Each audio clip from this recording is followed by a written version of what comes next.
पुष्पा कबीर सिंह जोंगली। জংলি সিনেমার টিজার দেখে মনে হলো এই সিনেমা শুধু একটি অ্যাকশন থ্রিলার নয়, বরং এটি গভীর আবেগ এবং মৌলিক গল্পের এক অনবদ্য সংমিশ্রণ। আজাদ খানের গল্পে এবং এম রহিমের পরিচালনায় নির্মিত জংলি সিনেমা। টিজারের শুরু থেকেই সিনেমাটির তেজ এবং শক্তি অনুভব করা যায়। সিয়াম আহমেদকে এমন হিংস্র রূপে দেখতে পেরে দর্শকরা এবং ভক্তরা খুবই উচ্ছ্বসিত। তার চরিত্রে যে রুক্ষতা, কষ্ট এবং সংগ্রামের ছাপ দেখা যায় তা টিজার জুড়েই দর্শকদের আবদ্ধ করে রাখে।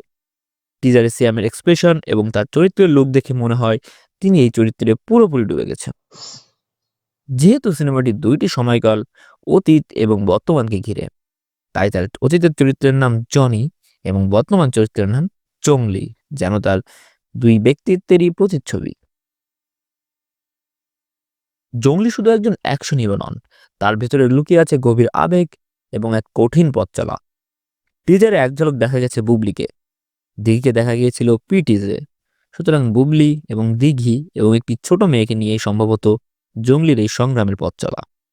সিনেমাটির গল্প এখনো পুরোপুরি রিভিল না হলেও টিজার থেকে বোঝা যায় এটি শুধু প্রেম বা বিশ্বাসঘাতকতার গল্প নয়, এখানে আরো বড় কিছু ঘটতে যাচ্ছে যা দর্শকদের মনে দাগ কাটবে।